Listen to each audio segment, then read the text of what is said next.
all that matters. When strength outruns your stability, the more weight that's on that bar, the more likely you're going to be on the shelf and injured for longer. Dude, you are fucking good. You are one of the very few that is able to articulate stuff, and I'm totally getting this. Okay, this is really good.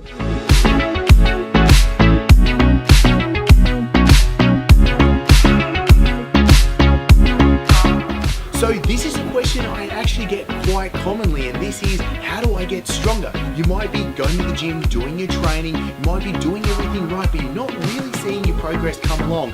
And this is a phenomenal. This is honestly one of the best conversations I have had when it comes to strength training, when it comes to you getting stronger. When it comes to the difference between stability and strength, I think you're going to be really pleasantly surprised with what you're going to be able to take away in today's episode. Jordan does an astounding job. He's literally one of the best when it comes to being able to teach people to be stronger. So if you're wanting to get stronger, or if you're a coach or trainer and you want to teach people to get stronger and do that with your business, then there's so much for you to take away in today's episode. So be sure to comment below with what you're going to take action on from today, because I'm really looking forward to hearing back from you. All right, so one of the biggest, strongest, one of the most handsome guys I've been able to meet recently, Jordan. I'm very excited to be talking to you, mate. Very excited to get you onto the show because we had some lunch last week in Tampa. We had some training sessions together. We've been able to talk a lot of shit together, and now it's actually to talk some proper stuff.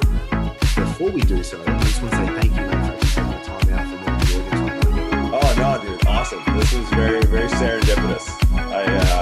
We just like stumbled into MI40 last week, and then it was like, I find that with Commonwealth countries where it's like Australia, Canada, Great Britain, India, it's like immediate friends automatically.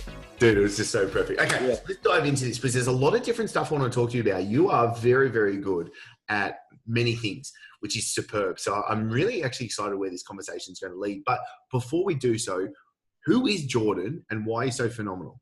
Okay. I mean, I can only let down from now. That's why like my first date with my wife was at McDonald's. Set the bar low. We're going to build. We're not Michelin star restaurants now, but it's like if I came out of the gate, I'm only going to disappoint. So my name is Jordan Shallow. I'm a chiropractor based out of Mountain View, California.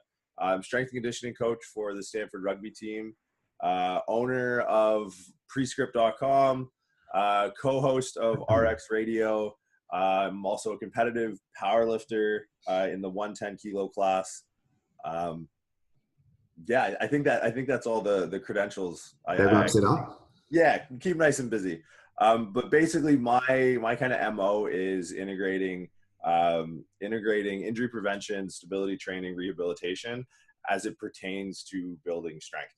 Awesome. Avoiding provocation is not treatment. I've come across a lot of physicians across disciplines that say, oh, if it hurts when you do that, just don't do it.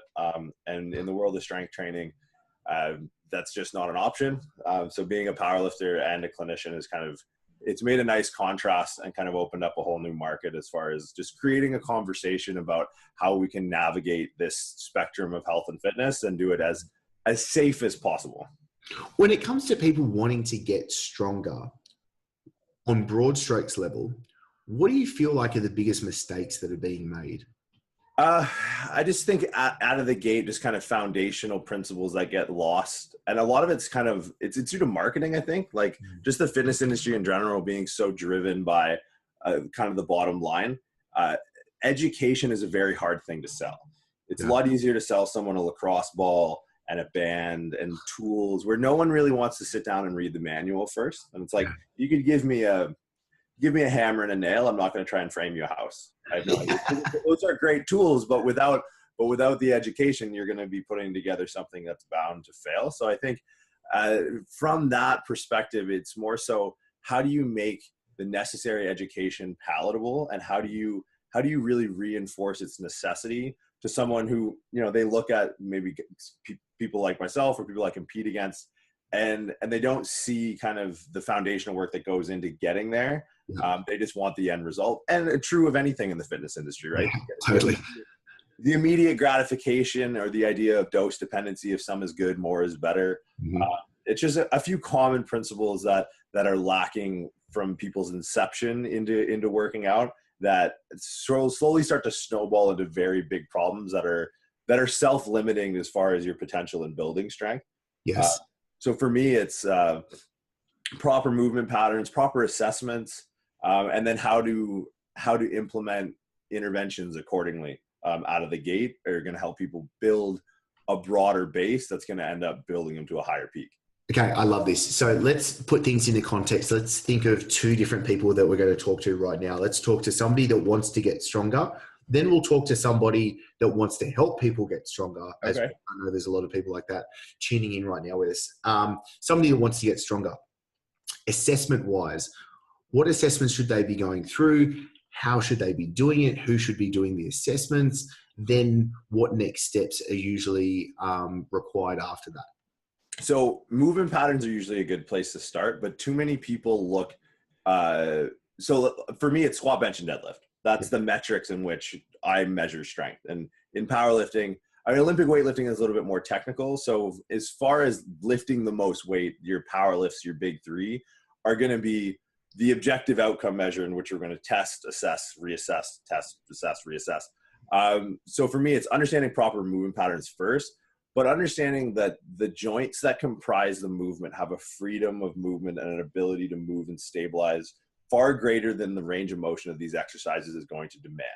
Yes. So a lot of people, even at the top, will just, oh yeah, no, I do hip mobility, I squat, bench, and deadlift, or I do core work, I squat, bench, and deadlift, but it's like there's so much more freedom of movement that if you don't start to paint the fringes of these joints' ability to move outside or independent to the movements you're going to be testing, the second the range of motion of the joint becomes just that what's required for the range of motion of the exercise, then you're walking on thin ice as far as injury goes long term. So really drilling in the importance of accessory work to train the joints first. So from an assessment standpoint, like I always think of it this way. A lot of it gets lost in the wording where it's like they'll market squatting and deadlifting as very functional movements, right? Functional movement, I'm sure, as you've come across, it's a very marketable word. Yeah. Whether you're using that for the expressive intent of making a sale, or you're just trying to generalize and bring people into your world. I just think as biped human beings, at least for the hips anyways, squatting and deadlifting is a very narrow purview of the actual function of the hips that we're loading. Totally. So I just look walking. I mean, something simple as a gait analysis or a lunge analysis, where it's like, if I'm to, I've lived in America for too long, so excuse me. If I'm to shoot my computer right now, it's a very close trajectory. I don't have to be very accurate, right? I can be blind and hit the computer screen if I'm trying to just shoot it with a gun. That's the stability and mobility and strength more or less necessary of assessing a squat. So it's like we can't really get a good tell of accuracy from such a narrow range of motion as far as the hips are concerned. Yes. Now, if I'm trying to, shoot something across the street, I need to be a lot more accurate. Now that's us assessing the gait cycle or a lunge, or we're taking those hips out to a very distal target. Now, if we can calibrate our stability and our strength there, we know every time we bring it back into the narrow parameter of the squat, we're going to be closer to bullseye and less likely to start painting the fringes. Yes. So from an assessment standpoint, just the functional movement of just the gait cycle alone can be very telling as far as a self-assessment, or have someone watch you, because there's little nuances with foot pronation and hip rotation that are going to be imperceptible to sort of the novice lifter. But can you stand on one leg? Yep. You have the stability to resist force of your own body weight before we attempt to resist force extra physiologically. Yes. That can really trip people up, and have a humbling proof of concept out of the gate, where it's like, oh wow, I've never tried to stand on one leg. I've never realized how unstable I am. Like, okay, let's work on this first. Let's have a subjective improvement before we objectively try to get strong. I really like that analogy you used between shooting the gun and across the street, because that actually totally made sense for me, because I feel like where so many people are going wrong is exactly they're kind of missing the forest for the trees, and then say assessing the squat right now. But the problem is, yes, it's good. And yes, you're going to get feedback and information from that, but you're not getting the total look at what is going on with the joint and with the person at whole. So I like going, do you mean macro first, then bringing it micro as to what you need as you go through the steps? Yeah, it's just, it's a graduation process. It's literally, you have to crawl before you can walk. You have to walk before you can run. You have to know how to walk before you can squat. Yeah. You need to be able to assess that. And the more the higher your sights are on strength, the more finite and into the weeds you need to go on the details of, because everything is going to be, have you ever read the book? You have kids. You read the book, Princess and the Pea. Have you ever read that? No, I haven't. Oh, it's maybe a North American thing, but it's so that they can tell, they're able to tell that this girl is a princess because they put a small pea under a mattress, and she's like, oh God, my back. And they kept packing up mattresses, and she was still able to perceive that small change. That's almost like building strength. That, sure, you know, if you want to squat 100 kilos and you have a bit of lacking of hip internal rotation, it's like, well, it's hip internal rotation. I'm squatting. What do I need that for? Yeah. But if you want to squat, you know, 300-400 kilos, yes, all of a sudden that manifestation of that lack of internal rotation is going to be very evident under those heavier loads. So the higher you want to build, the broader you should start, as far as being very meticulous with your assessment and very specific with your interventions, because all that matters. When strength outruns your stability, the more weight that's on that bar, the more likely you're going to be on the shelf and injured for longer. Dude, you are fucking good. You are one of the very few that is able to articulate stuff, and I'm totally getting this. Okay, this is really good. When it comes to talking to the person right now, the trainer, the coach that wants to help people get stronger, we've talked a lot into it, but what nuances would you help with them to understand what assessments to take, or what next steps do they need to do so they're actually doing a good job? Ooh, that's tough, because there's more education required there. Yeah. And it's education on two levels, where it's evidence-based, being an evidence-based practitioner, whether that's a chiro or physio or a personal trainer. Because I mean, I hold in like my heart of hearts the value of a personal trainer within the hierarchy of the healthcare system. Number one, they're your prime. They will see more people than an MD. And by the time you've got to an MD or an osteo or a surgeon, that could have been screened for and mitigated and sort of damage controlled at a much more base level. So I just think understanding your responsibility to be an educated personal trainer past the weekend certification and the $1 to $3 million malpractice kind of liability insurance, you can really make an impact if you kind of go and dive a little bit deeper into like the anatomy of the subject you're working with. So for me, it's understanding the difference between muscles and movements is a good start. Getting people out of isolation, getting people off of machines, having people move themselves first. Like it's the hardest thing in the world to, I mean, imagine this. You're blind. You've never seen color before. And now I'm going to describe to you what blue is. Yeah. Or you can't taste. Describe to me what peanut butter tastes like. Yeah. It's the same. Trainers are tasked with that every single day. You need to describe the sense of kinematic proprioception with our sixth sense. You need to describe someone what movement feels like.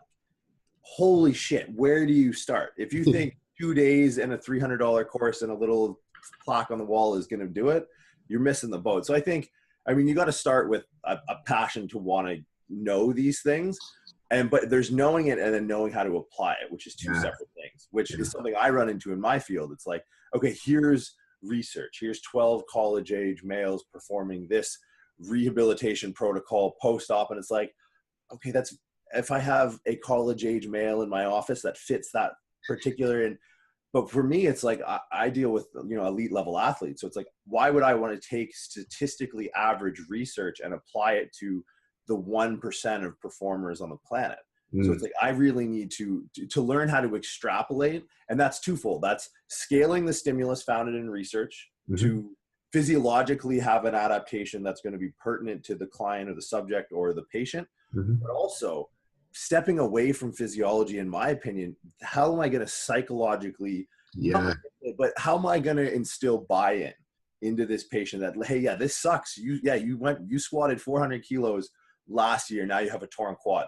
Here's the roadmap we need to go. How am I going to tell this guy or this girl that we need to really humble you and we need to start from the beginning? Because if you lose that buy-in, and it's the same thing with personal training, you've lost it altogether. So it doesn't matter how much physiology you know if you don't understand the importance of the psychology that goes into either building a base or rehabbing someone. Getting that buy-in, I would rather implement 2 corrective exercises that are, in my opinion, deemed at a value 30% less than 1, if I know they're going to do these 2. right? So burnt pancreas. 100%. I love that you brought that up because that's so funny. I talk about this in my book because the placebo effect is so important. And I asked myself the question, I was like, hang on, we know the placebo effect is there with drugs. Why wouldn't it be there with food? Let's just say, for example, do you know what I mean? If somebody's going to eat a food, but they think, oh no, I can't eat that because it's a bad food or it's high carbs or whatever it is. Do you know what I mean? Does that mean that they can have a different response to what somebody else can have? Do you mean not even taking into account genetics or insulin sensitivity or like gut health or anything like that? It could just be the psychological. And for them to actually get the results that they need, just as you're talking to now, you need to bloody do the work. If you prescribe something that might be, okay, this is a 10 out of 10, this is what you need to do, but they're not going to execute on that, what's the point? Because they're simply not going to do it. So you know somebody's a good coach when they say exactly what you said. And that is like one of the most important things. I'm so happy you said that, Jordan. That was really good. Okay. One thing that you said before I really want to dive into the difference between stability and strength. How do we understand that first? Easy. Well, from a definition standpoint, strength is the body's ability to exert force, and stability is the body's ability to resist force. So now what does this look like? I'll give you the most common, and I'm sure I could only imagine how much you deal with this. Okay. Do you delve much into the physique competition, competitors prep? Okay. The banded glute work. The abduct, and you know what, for aesthetics, I'm sure there's merit to it. So stability, let's put it this way. Stability is neurologically loading muscles correctly, and strength in hypertrophy are more anatomically loading muscles correctly. So we'll take in the hips. So as we talked about the squat and the lunges and sort of the distal trajectory and the long trajectory, the role of the glute med. So people will say glute strengthening is in my short list of marketable buzz terms in the fitness industry over the last 5 or 10 years, glute strengthening is up there, from barbell hip thrusters. And I mean, I've had the pleasure to work with Brett Contreras, awesome guy, super, like, just dialed in from a research to an application standpoint. But from a rehab setting, a lot of times what I'll see is, again, that discrepancy in top end strength and stability. So taking into consideration the glutes, well, the glutes are 3 muscles. You have the max, med, and min. The max needs to be strong. It's going to be the main hip extender. It's going to be that anterior to posterior mover, whether you're sprinting or hip thrusting or deadlifting or back squatting. But the glute med, the other 2 are going to be stability muscles. So think of axis of the body, right? We have, so if we're to like push and pull is a movement through, let's call it a Z axis or a Z axis for our American listeners. That's going to be positive and negative through a Z axis. And then we have a Y-axis, and up and down. So the shoulder blades would be elevation and depression. Now, what stability is going to work around, think of the muscles that we need to stabilize in our body. It's going to work around a Z-axis. Our rotator cuff is a rotational plane. Now, not beholden to the forces of gravity, because gravity is the one constant. So the one thing I'll always see in the gym that kind of makes me laugh is the shoulder warm-up. We're going to grab 5-pound plates, and we're going to isometrically contract our biceps, and all the force is going here. And we're trying to load through that rotational plane, that rotational Z-axis, and that's where stability lives. So stability is not as beholden to the forces of gravity, which means the neurological adaptation isn't going to be how much force can we exert, it's how much force can we resist. So talking about standing on one leg, it's that glute med. Think of the glute med almost like it's almost an anatomical analog to the deltoid group. So if we think ball and socket to the hip, ball and socket to the shoulder, this needs to be strong. We walk on our hips all day. These need to be stable. So the glute med is going to be the primary hip stabilizer. So when going back to the example I used with the girls with the bands and the side walking. So imagine you have bands around your knees. You're going to sort of crab walk off to the side. You're going to lift, say, right foot off, and then you're going to abduct and extend the hip, and then you're going to plant that leg. You're going to continue on in this lateral movement to activate the glutes. You're anatomically loading that muscle correctly. So when you load up, if you look in any textbook, the role of the glute med from an origin to insertion action standpoint is going to be the posterior fiber is going to be a abductor, external rotator, and slight extender, right? But neurologically, what that textbook's not going to tell you, that ever since we walked out of the ocean 1 million years ago, it's when this foot hits the ground, that glute med is now has to be neurologically stable to resist lateral shift of the pelvis. So it's the connectivity of that foot in the ground that's going to neurologically load that correctly. So you can give me the best set of glutes on the Olympia stage. You can double up the strongest resistance band and she'll just go. Put her on one leg, she'll fall flat on her face. It's the difference between strength and, think of it this way. We can either use language or currency. Do you speak any other languages? A little bit of Spanish. Okay, perfect. So I speak a little bit of French. Yeah. If you put me and you in a conversation and bonjour, comment ça va, and see, like we could get back and forth. We can have a conversation, but there's going to be something lost in translation. Yeah. That is the difference between loading resistance to help strengthen or to help stabilize a muscle, and inversely the same thing. So like the shake weight to do bicep curls, it's like, sure, there's a stimulus of, there's a role of the bicep as a stabilizer of the shoulder, as the long head crosses the joint, attaches onto the supraglenoid tubercle, and then uses or aids in the rotator cuff in depressing. I'll abide to that. But are you going to have a fluid conversation neurologically with that muscle's primary role as it works through that axis that's going to be beholden to gravity and needs to be strong? No, there's going to be something lost in translation. Or the same thing with money. Like if you're in Southern California right now, if you went down to Chula Vista, which is a border town on the border of Mexico, you could probably bring pesos into the store. It's close enough that the guy'd be like, all right, I'm going to go to, I'll go there tonight and buy a 40 ounce or whatever, and I can use it. But you won't convert. You won't make purchase with the same conversion rate, the 1-to-1, if you walked in with US dollars. You'd have to pay more. And you'll always, that conversion rate will never be 1-to-1. It's the same idea of adding resistance to build stability, or adding stability to muscles that need to be strong. You need to speak the right language. You need to pay in the right currency to make purchase in the body from a neurological level. I love that. Oh my God. You articulate things so well, Jordan. This is so good. I'm learning so much right now. Okay. When it comes to people wanting to gain better stability, then what principles should they understand needed then for this to happen? That's the best question you could ask, because people, when I make that, yes, high five. When people make that, when they hear that comparison of the language or the currency, they think, okay, weight's not involved at all. The best thing you could understand is the principle of combined center of gravity. So I get this a lot from the bodybuilder community or a strength community. People that are pursuing knowledge, but maybe haven't been led all the way to proper training adaptations. They're like, oh no, I do single leg stuff all the time. It's like, all right, what do you do? Single leg press. Okay, what else? Single leg extension. What else you got? And I'll get the a Bulgarian split squat.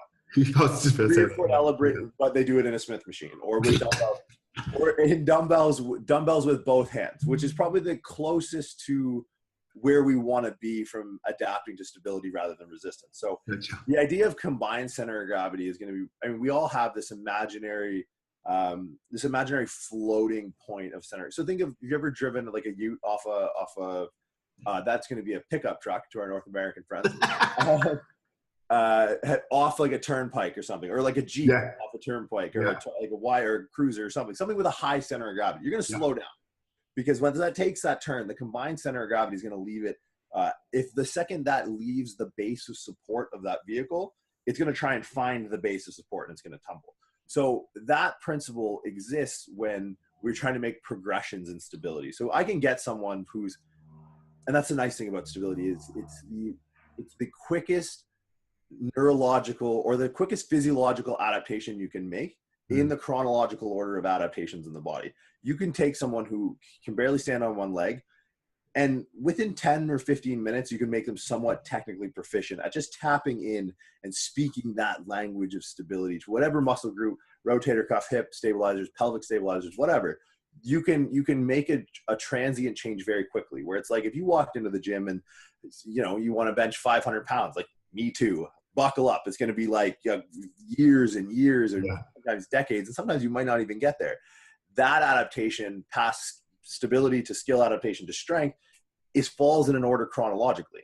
So it's like here we have this ability to make a transient change in stability very, very quickly that is going to allow you to to take someone to a point where they're proficient, where they think, oh, perfect, I can single leg RDL, I can Bulgarian split squat. Like, okay, but it's plate spinning, right? It's like we're just here worried about strength, and this is literally wobbling over here on the stability side of things. Yes. You need to always narrow the gap. And I'm not saying you need to be,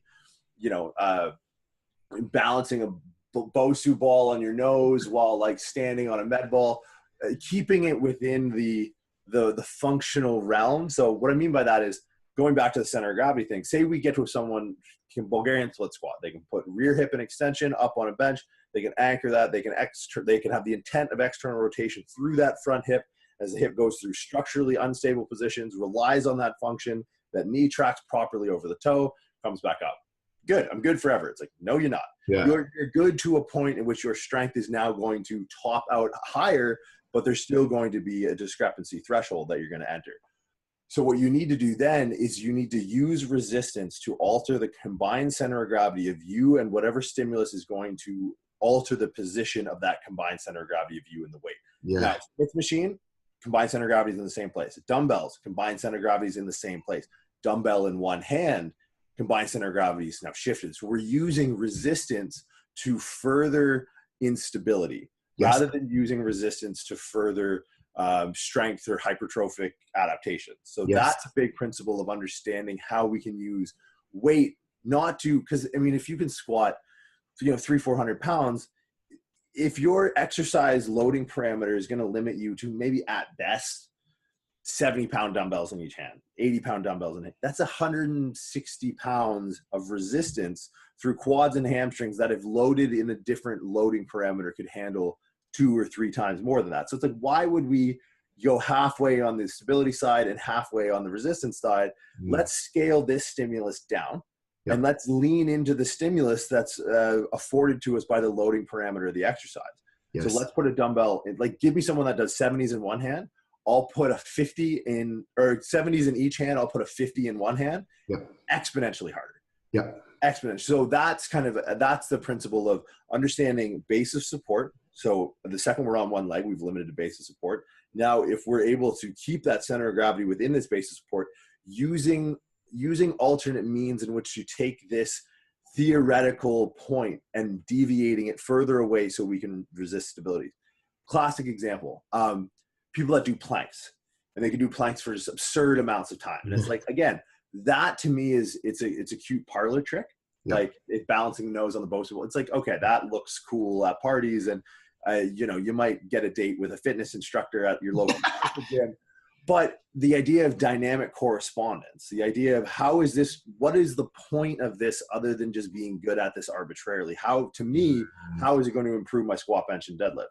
Well, if I have a squat that lasts 11 minutes and I can hold an 11-minute plank, I'll have been dead 10 times over. Like if a squat lasts more than 6 or 7 seconds, you start to see the white lines in your eyes and you get the old home movie tunnel vision. Like you want it to be as much force in both stability and resistance as you can, but in a very short window of time. So there's a threshold in which I think being able to hold a plank is good as far as, being able to withstand the stressors of life and sitting and commuting and working a 9 to 5 and all that.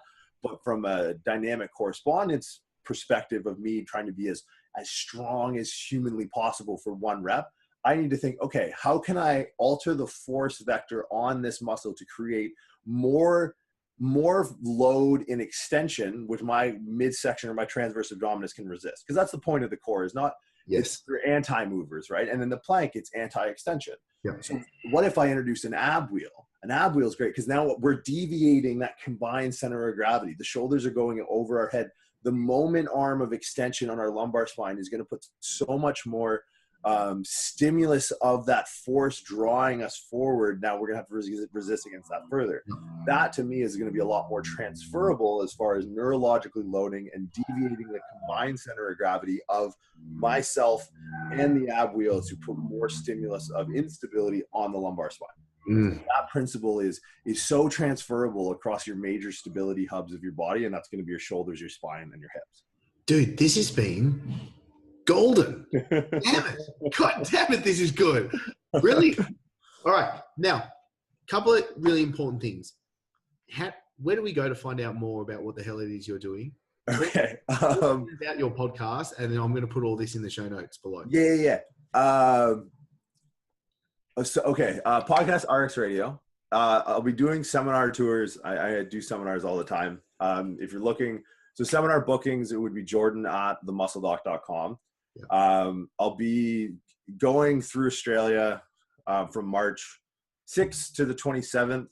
So there'll be seminars kind of all over Sydney, Melbourne, Perth, Adelaide, Sunny Coast, Brisbane. I think that's it. Adelaide. Okay. So all that's on the website, themuscledoc.com. Prescript.com is going to be where we sort of create these programs, these correctives to help sort of exercising correctly is one thing. Corrective exercise is another. And making sure we have both is kind of the sort of the linchpin. That's kind of our MO. Yeah. So we work one-on-one clients there. We also have programs that are set out to kind of catch a large percentage of the instabilities that we see in clinical practice. Yeah. Just as people do the same things in the gym, they also neglect the same things in the gym. So applying some of these principles of combined center of gravity, just deviation of your body's leverages is a way to apply stimulus rather than just increasing resistance in places that need increased instability. So we have sort of tailored and periodized and structured programs already made up on the website. So that's www.pre-script.com. Awesome. Instagram, I like to throw out a lot of information there. So that's at @the_muscle_doc or at @pre_script. Perfect. I can give you my mailing address if you want to swing by. You can always chat. What's your social security card? Yeah, why not? At this point, hey, I'm moving to Australia. I don't care. Half of 0 is still 0. Okay, brilliant. I'll make sure all the links are in the show notes below for everyone to be able to click onto that. Jordan, thank you so much for today. Dude, I love talking to you. I'm so happy to be here. I'm so looking forward to every conversation we have. You're a legend in the community. Yeah, man. No, I appreciate you having me on. Hopefully we cross paths soon. This is where I want to make sure that you get the most out of being here, and I want to hear from you. So if you've enjoyed this episode, click like and make sure I can send you the new episodes each and every week. Be sure to subscribe and hit that notification bell. Also, I really want to make sure that I'm giving you exactly what you need. So comment below. I want to know what you're going to take away from this episode. And the best conversations after every episode always happen in the Breaking Success Tribe. I'll pop a link below for you to join the free group so you get access to the guides, the live streams. I'm in there answering your questions personally each and every day. Plus you get all the episodes as well. So thank you so much for being here and joining us. I'm really looking forward to seeing you in the next episode.